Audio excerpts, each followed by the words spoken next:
up, Boo Kittens? It's me, Keisha, and I'm here with tonight's All Tea, All Shade P-Valley Season 2, Episode 1 review. The Pynk is finally open after almost 2 years of the show being gone.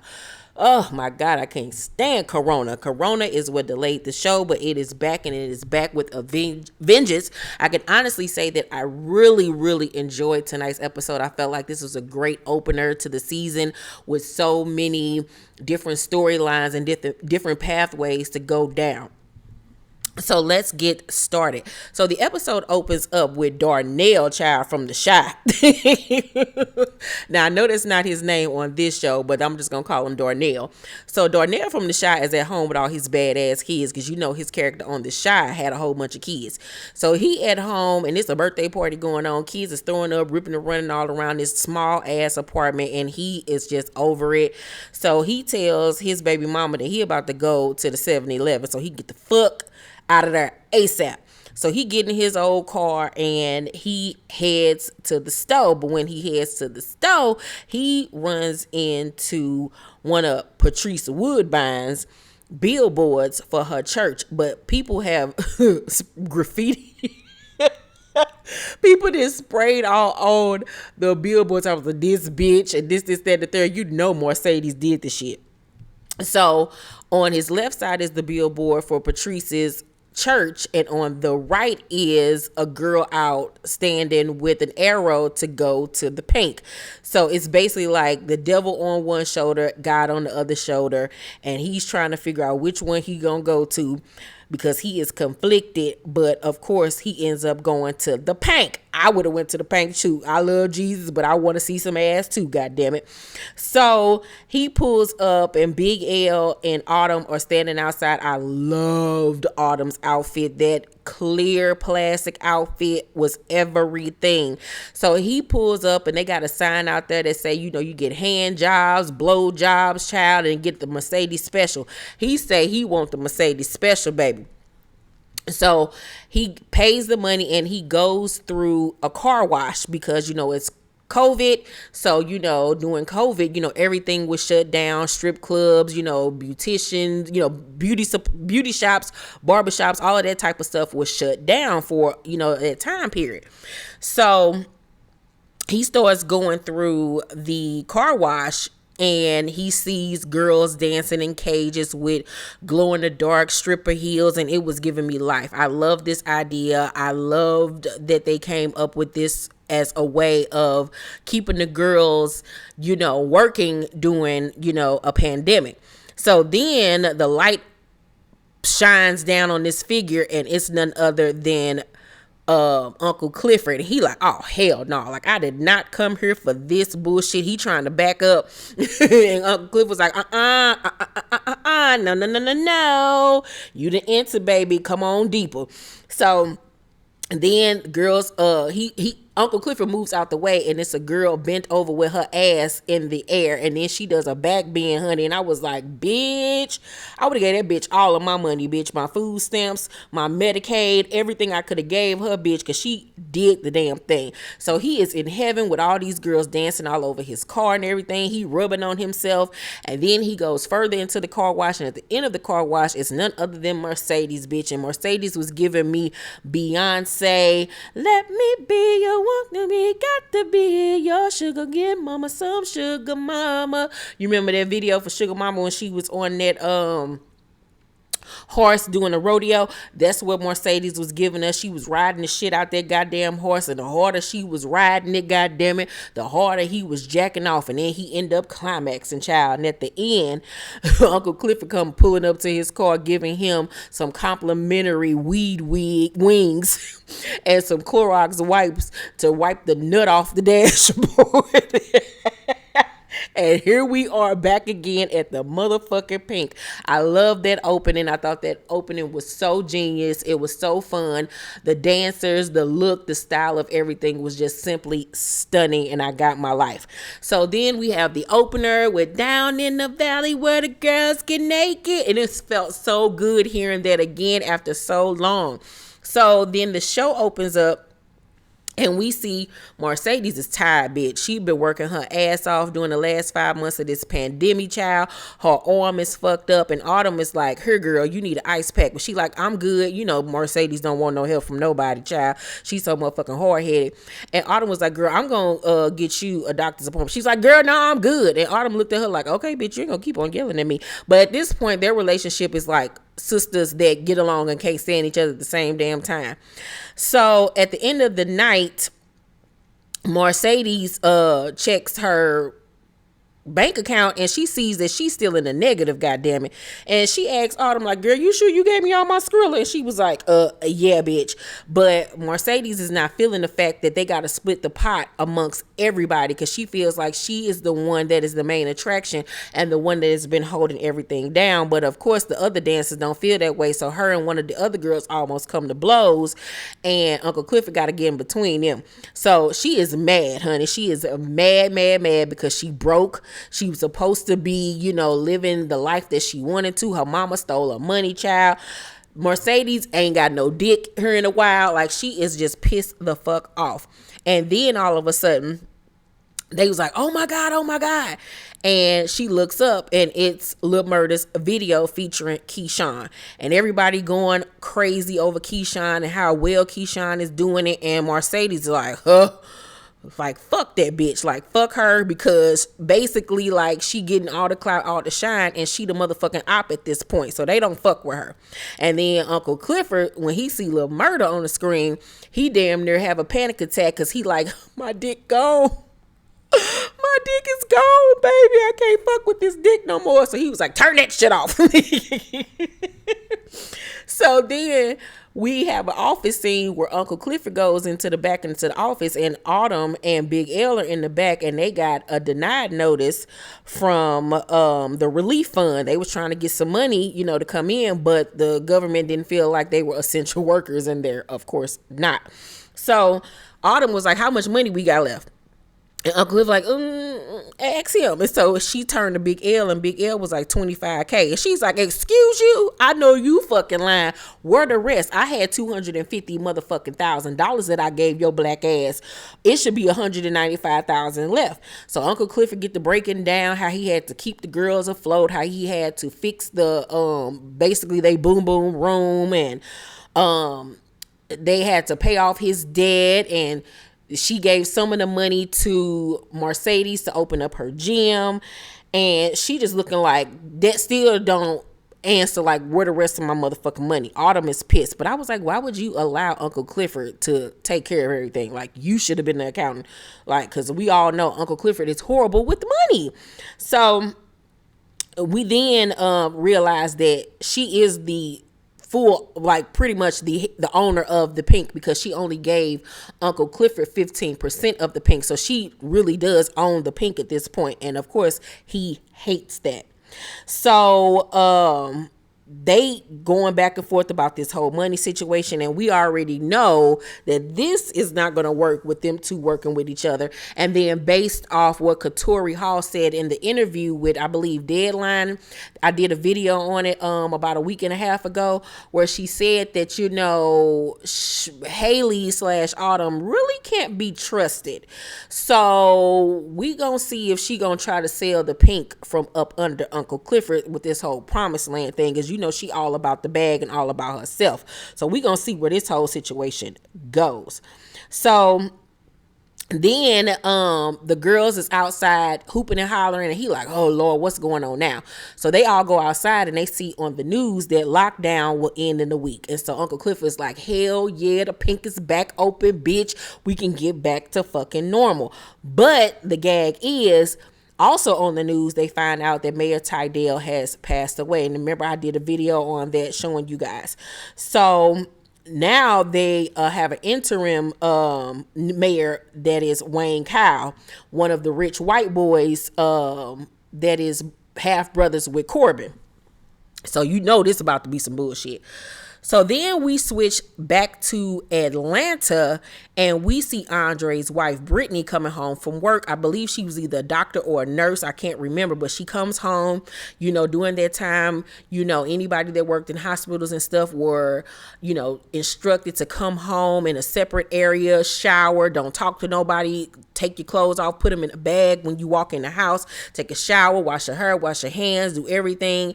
Then into your house. But they was even telling people like this, just stay away from your families. It was a really hard time.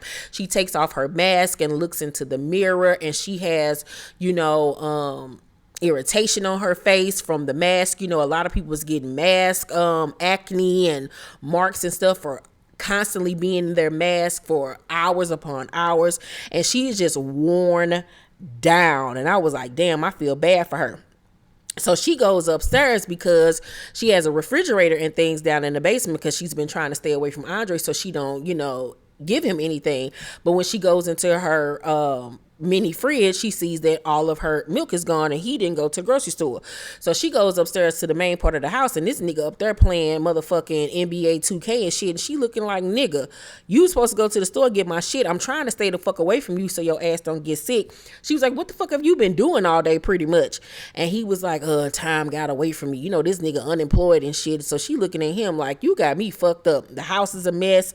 And she was like, I've been calling you all day. Why you ain't been answering the phone? And she picks up his phone, and she was like, shit, I see I ain't the only person that tried to call you. Eloise that tried to call you, which was Mayor Tydell's secretary. She was like, and then who is Haley? So of course that nigga, he woke up then. He raced, walked across the room, snatched that phone from her. And at this point, I'm looking at her like, bitch, are you stupid? Like, do you not see what the fuck is going on here? Because she just standing there looking like, okay. So he sees all the messages and call Eloise back. No, he sees the message from Haley saying, my condolences.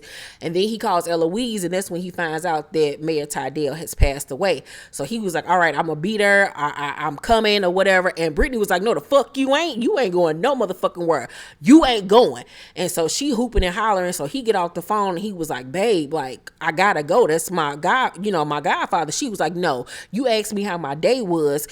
It wasn't good, motherfucker. Like, 12 people died today, like 15 people died yesterday. Like, you don't understand like how hard this shit is and how deadly this shit is. Like, I can't afford for anything to happen to you. But he was like, I gotta go. Like, I got to.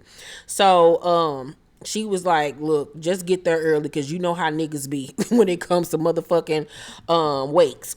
So she walks off irritated and just pissed off and just broken down. And child, we already know where this about to go. Divorce is pending. So then we see Patrice ass in front of her church, and it's lines of people because her and other people that are, just wanted to help the community are out there giving away boxes of food to people to help, and she's giving away CDs and stuff. And I can honestly say that, okay, Patrice was doing something good for the community, but it's still fuck her for life after what she did to Mercedes. Fuck her ass. So then we see Lil Murda at his crib, and he got a box, goddammit, but this nigga got a hit song out on the streets, and this nigga ain't got no motherfucking money. And that's how I be in real life. You be thinking these niggas be out here balling, and them niggas still living in the motherfucking hood and shit. He in a trap house in the hood, goddammit. That motherfucker was so run down. But he and DJ Never Scared are there, and DJ Never Scared is working on a beat, but he can't really get it the way he want to. So Lil Murda pull out some paint cans or whatever and get the drumming on them, whatever. In real life, the actor Alfonso is a drummer. So they started collaborating on this beat, and that motherfucker was slapping. I was like, yes, yes, yes, yes, yes, yes, yes. So they get the beat and everything, and then he sits down and he's checking his text messages, and he's going through his text thread with Uncle Clifford, and Uncle Clifford has not responded to his text messages over the last 5 months. After everything that happened during Murda Night. So he in his feelings because he been texting this motherfucker, and Uncle Clifford is not fucking with him.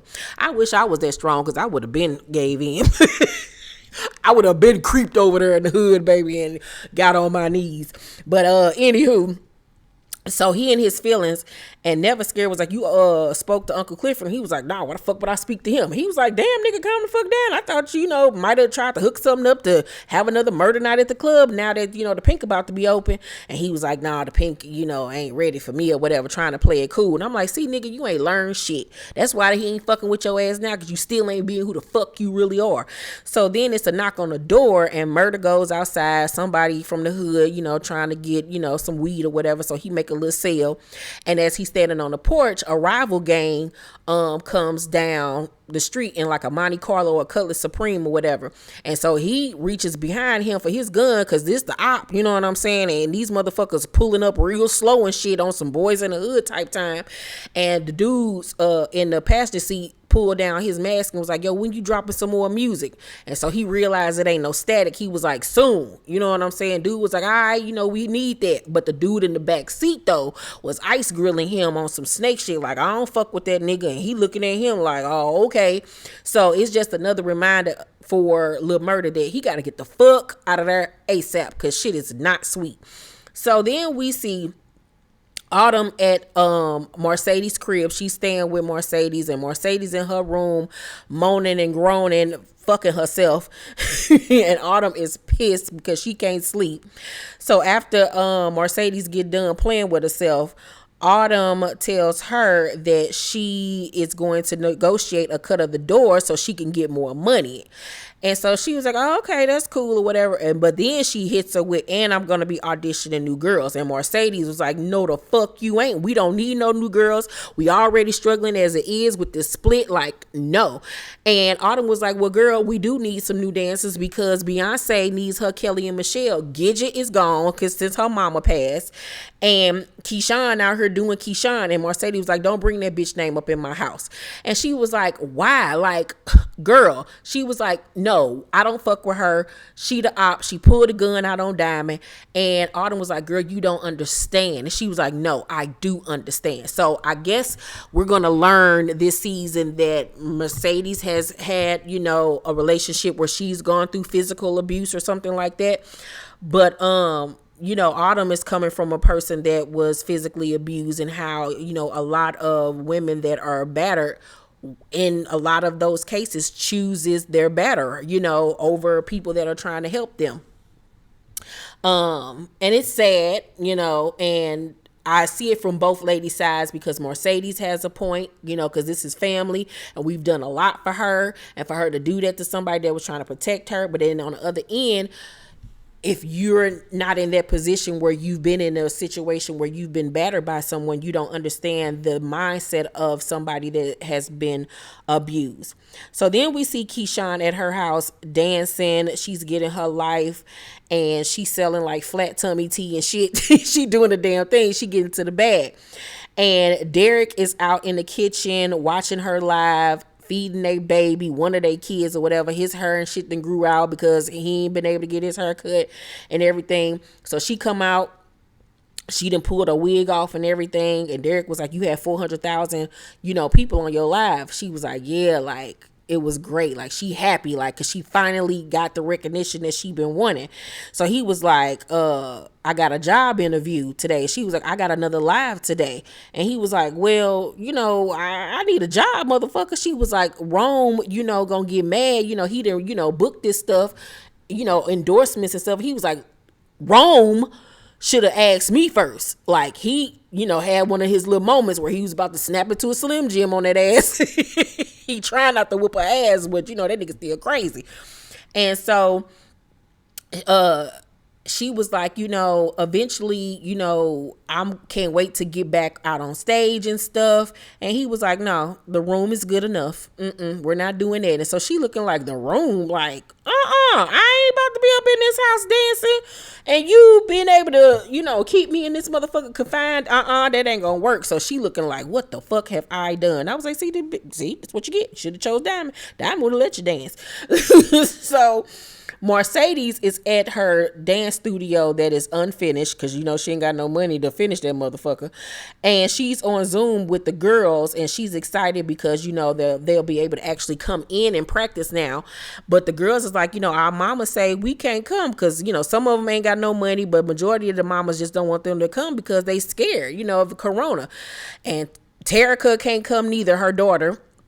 So shit is all fucked up because now she got this big ass space, but no girls to come, which means no money coming in. So she fucked on both ends. And I really felt bad for Mercedes because the pandemic really fucked up a lot of shit for a lot of people, especially business owners.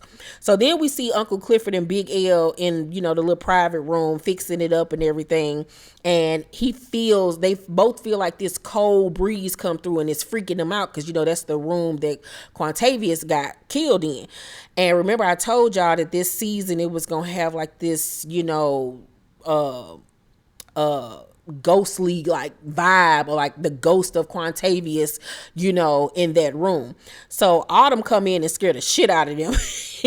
And she's peeping, you know, the decorations and stuff, but then she sees some blood on the wall. And Uncle Cliff was like, I thought, you know, you cleaned it up with bleach or whatever.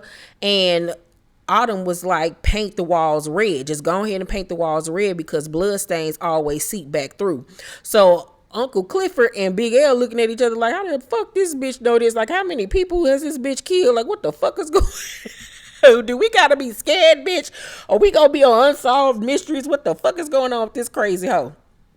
So then we see Lil Murda go to the funeral home to pull up on his homeboy Wody or whatever. Wody ass in the goddamn casket sleep and pop out on his ass and damn near get shot by Lil Murda. I would have shot that nigga because don't scare me, bitch. So Lil Murda tell him he want to go on tour. He was like, how you gonna go on tour during a pandemic? Like, what you got to offer people? He was like, people only gonna come out for Keyshawn. He was like, Keyshawn? Like, nigga, fuck, like I got hits. Like, you got me fucked up. But then he think about it like, yeah, like niggas is only gonna come out for her.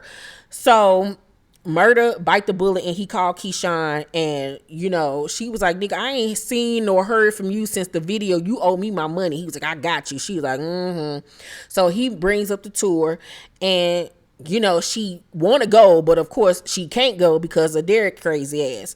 So she was like, can't go, gotta go, bye, but give me my money, bitch, and hangs up. But then she throws away one of her baby's Pampers, and she's looking down at the little diaper genie, and she like, So then she bends down and grabs a whole bunch of Pampers and sticks them in the bottom of the diaper genie, because ain't nobody gonna think to look in the bottom of no diaper genie because, you know, it's soiled, you know, Pampers and stuff in there. But then she takes some of them out and just leaves some of them in the little basket. And I was like, what is she doing? But then it was clarified later that she hid them in there so she can have an excuse to leave the house. I'm like, God damn, bitch, you can't even leave the house without this nigga giving you permission. Woo, child, wrong decision. You should have chose Diamond. He would have let you leave the house. So Andre pays his respects to Mayor Tydell, and Eloise comes in and was, you know, they're talking, and she was like, we need another pallbearer. He was like, you know, my wife don't want me to stay. And she was like, look, your godfather loved you and he really cared about you. I know things ended bad between y'all, but he really loved you and he really fucked with you. So we then see Andre outside smoking a cigarette, and here come Autumn pull up on him, and they start smoking cigarettes and shit together, and they have a conversation, and he was like, you know, I thought if I saw you again I'd slap you. I was like, okay. So they going back and forth having a little conversation, and he brings up, you know, not being able to go to the funeral, and she was like, you know, funerals aren't for the dead, they're for the living. And she walks off all fucking AMC theater-ish and just doing the most and shit. So then we see Tydell's funeral, child, and it is just a slew of lime green, child. I ain't never seen more lime green than when Beyonce performed at the goddamn Oscars, but I was living for it. Andre, in fact, is there. And the funeral is on television. So back at Uncle Clifford's crib, his granny was like, Clifford, come watch this shit for me, because you know she blind. So he comes out and he watching the funeral for her because she trying to see if one of Mayor Tydell's baby mamas is there, and the particular baby mama, I think her name was Moxie or some shit like that, she wasn't there. So she was like, oh, now you know if she wasn't there, that she at home putting her foot in some motherfucking chitlins, and I need for you to go get me some. Baby, I cannot stand chitlins. Cannot stand the smell of them. They are fucking disgusting, but old folks love that shit. So Andre speaks at the funeral, and I was like, okay, Andre, he was giving me Martin Luther King vibes and shit. So we then go back to Keyshawn's crib, and Derek is changing the baby diaper. He was like, I could have sworn we had a full stack. She was like, well, you know, shit go fast. And she was like, he was like, I'm gonna go to the store and get some more. She was like, I'll go do it. And he was like, no, I got it. She was like, but I need some tampons. He was like, it ain't the 4th yet. She was like, but it's about to be. He was like, all right, go ahead and go. I'm like, God damn, this nigga clocking her like that. He know when her menstrual coming, everything. He got all the excuses of why her ass can't leave the crib. So she make a mad dash. She go to the dollar store of all places, child. And so she on the phone with Gidget, and she lying to Gidget saying that her and Derek are doing really good right now, and that he told her to get out the house just to, you know, get some air. And I'm looking at this lying asshole, but I've been her before, lying to your friends, making shit seem like it's better than what it is because you don't want them to think that you stupid. So she then spots her boo thing Diamond, child. She spots him, and Diamond look good than a motherfucker. Damn near come on herself as soon as she see him. She's like, get you, gotta go by. So he looking at her like, the fuck this bitch come from? So, you know, she, you know, tell him that she there to get some Pampers and some moon pies and shit. And he like, where your mask at? And she was like, oh, like, I was just running in here. He was like, nah, you gonna need a mask. Cause like, he is on mask duty. He is security for the dollar store. He roughing up motherfuckers that's trying to come into the store without their mask. He is not playing with these folks. So then she gets to trying to explain why she did what she did that night. And he was like, Keyshawn, not here. And she was like, well, when? Like, I've been trying to talk to you for like the months. And he was like, man, just get the fuck out of here. Like, just gone. Like, cause he does not see it for her ass. And I really don't blame him. Like, bitch, you was gonna shoot me? And so she's steady trying to explain herself. And he was like, you know, that motherfucker called me a gutter nigga.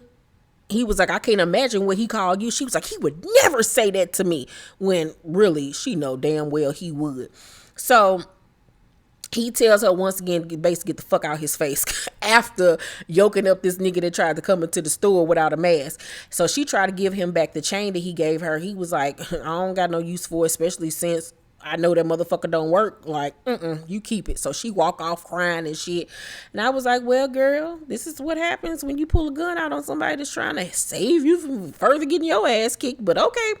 So Clifford then pops up at the repast, baby, in his lime green outfit. All to get some chitlins. But I was like, go off, Uncle Clifford. So Andre out there with all his, you know, people or whatever smoking. And Andre says, you know, that he was laid off from Promised Land. Then Wayne shows up with that country ass red shag, child. That hair was a mess. And he gives his condolences and mentions Andre's speech and how well Andre did. So I'm wondering, like, is Andre gonna run for mayor? Is that what's about to happen? So Uncle Clifford then says he might run for mayor. You know what I'm saying? And Wayne says that, you know, he plans to uphold Mayor Tydell's wishes, but Uncle Clifford don't really too much believe him, and really neither does Andre. So then we see that night Keyshawn in her baby's room, and she climbs into the baby's crib, and she's telling the baby a story about how when she was a little girl, she wished she had hair like her daughters. Because she was saying, you know, when you get big, your hair going to be long and pretty, and how she wished she had hair like that, but she couldn't grow it like that, and it wasn't going to be silky like that. So she had her sister put weave into her hair. So, you know, Katori had already told us that we were going to delve deeper into, you know, Keyshawn's feelings about color and complexion and her hair, and why she, you know, deals with colorism, and why she is attracted to Derek and being a white man, and, you know, all of that stuff. So it was good to see the beginning of that storyline, and hopefully by the end of this season she'll get over that stupid shit, 'cause she is gorgeous the way that she is. So Andre is at Mayor Tydell's house, and one of his baby mamas is there, and they, wrapping up all the food and stuff from the repast. And as they're leaving, he hears gunshots, and they was like, "Yeah, welcome to midnight in Tuckalisa, child, Chuckalisa." So he like, "What the fuck?" So he hurry up and lock them goddamn doors. He ain't used to this shit. And then the doorbell rings, and he opens the door, and it's stacks of money on the porch, and Corbin is standing down on the sidewalk. And Corbin says it's a retainer for the promised land shit. And Andre was like, Uncle Clifford ain't selling the pink. And Corbin was like, but the new owner might. Aha. And he was like, I see you at the pink. And I was like, here we go. So then we see Mercedes and Autumn at the crib watching What's Love Got to Do with It. And what's her name? Autumn is all into it. She's like, look at this part. And Mercedes was like, bitch, we done watched this shit like 50 million motherfucking times, girl. Like, okay. And so Autumn up here mouthing the words to the movie. She hyping shit. And Mercedes on Instagram scrolling, and she sees a flyer for auditions for the Pynk. And she grows the fuck off and throws the phone past Haley and breaks her phone. Was like, didn't I fucking tell you I didn't want to fucking do no auditions? And Autumn was like, bitch, we need new fucking dancers. And so they going back and forth. And Autumn was like, you know what, y'all some ungrateful ass bitches. I done gave all my motherfucking money to make sure you hoes got a place to fucking work, and you hoes don't want to fucking listen. And Mercedes was like, well, what Uncle Clifford think about this? She was like, I don't have to ask him what he think because I'm the owner. She was like, oh, okay, massa. You know what? Well, I was about to go to sleep. So Mercedes heads to her room. I'm some wade in the water, children. I was like, they are ignorant. So at the end of the episode, we see Lil Murda in his dingy bathroom taking out his fronts, looking in the mirror, and he gets a text message from Keyshawn saying she's down for the tour. So he like, yes. And then we get a new song, y'all, and that new song went hard. And so he walking around the house rapping that shit, and the song is basically about when he get the fuck out of where he's at and being able to live that life. And meanwhile, at the end, he sits down in his chair and he like, yeah, like, okay, like this shit about to happen, because he does got to get the fuck up out of there, because should nobody be living in that house, child.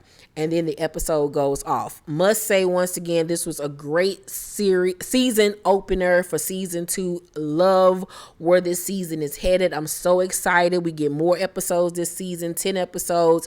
So I'm super, super, super excited.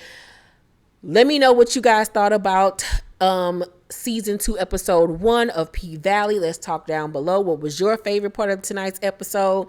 My favorite part, I will have to say, is seeing Diamond, of course. Loved him. Loved the car wash scene. Anything with Uncle Clifford, because, he is funny. Oh, and when one of the dancers was talking about she didn't know who her baby daddy was, so it wasn't no need to worry.